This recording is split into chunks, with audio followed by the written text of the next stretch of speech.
This is weekly reset number 24. I'm feeling energized this morning, and I have my little makeshift teleprompter here because I'm trying to be organized and prepared. So I wanted to just share some of the resources that are helping me with my studies these days.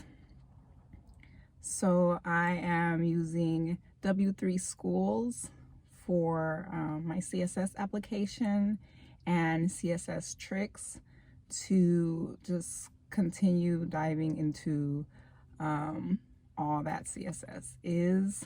I know like a while back I was saying that I was going to be really upset if in a few months I was talking about CSS still in like some negative way.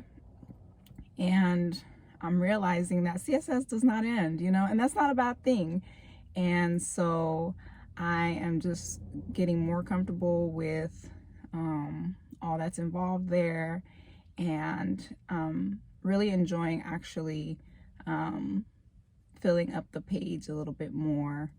But I'll talk about that in a second. So I'm also continuing to utilize MDN Web Docs. I've been using the reference guides right now just to go over a lot of different terms, and that's very helpful to me. And of course, YouTube University. I have been watching a lot of content creators and a lot of videos on like motivation, productivity, making content, and how to just get better essentially. And that always gets me excited, and it helps me to continue on when I'm having days where I'm feeling like I don't want to do anything. So I love YouTube. And obviously, I'm posting videos.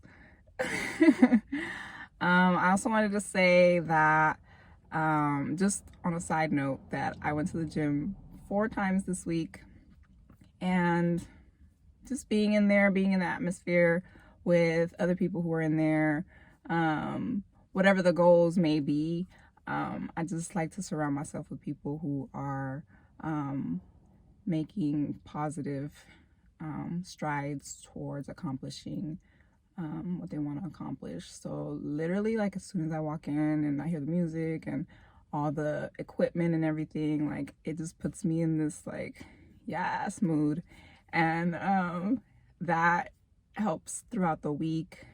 And I also have been using Adobe Illustrator, which is great. I completed 2 copy work assignments this week. The first one was for, what was the first one for? For a microphone. So I was able to make a microphone icon. And the second one was for the 2016 Instagram logo. So that one was a little bit more challenging. This is a 9-minute video, and it took me 2 hours to complete it.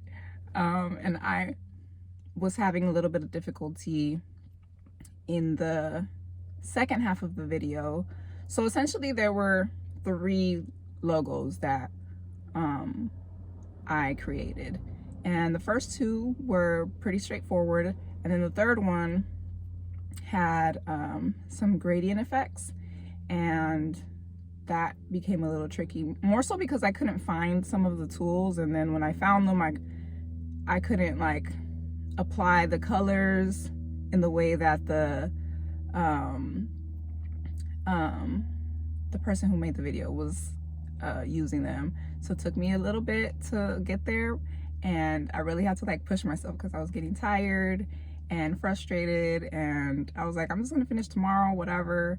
But then I was like, nah, let's just go. And eventually I got it, and I'm glad that I stuck with it, and it came out really nice, and I'm excited for the next one because I'm gonna keep going. Yes, so actually completing that assignment really motivated me to try Figma, which is another graphics tool. And I have an account with them, and I want to challenge myself to use that tool to create my website mockup. So I've been doing a lot of reading regarding user interface design, and I feel like the last few weeks I've been getting a lot more clarity and direction, and that's always a really good thing for me. So I am trying to put together a website portfolio, essentially, is what I'm going to do. And I'm going to be using Figma to do that. And I don't have all the details just yet, but I know that like that's where that's heading. And it makes sense because originally what I was trying to do is just have like the drop down menu and the buttons and the sliders, and those are elements within the page, right?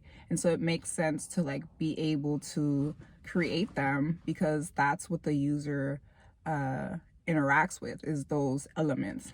But you want to be thinking about the full page, and not only the full page but the whole site. So like from page to page, how things are flowing, if they make sense, if information is in the right place, all that like makes sense, and you have to be thinking about that holistically. So so that's what I've been that's where I've been getting to the last few weeks, just kind of seeing like the bigger picture of what it is that I'm doing, as opposed to just like this one little piece or this one little corner. So that's always good, and it just makes sense for a designer to be thinking about everything. And then like if you want to like hone in on one particular section for whatever the reason, then there's space for that too. So I'm excited to continue moving forward, to continue learning and improving. And I think that's all I want to say for right now. Yeah, I think I went and covered all my points. So I'm gonna let you go for now, and I'll be back soon. Peace.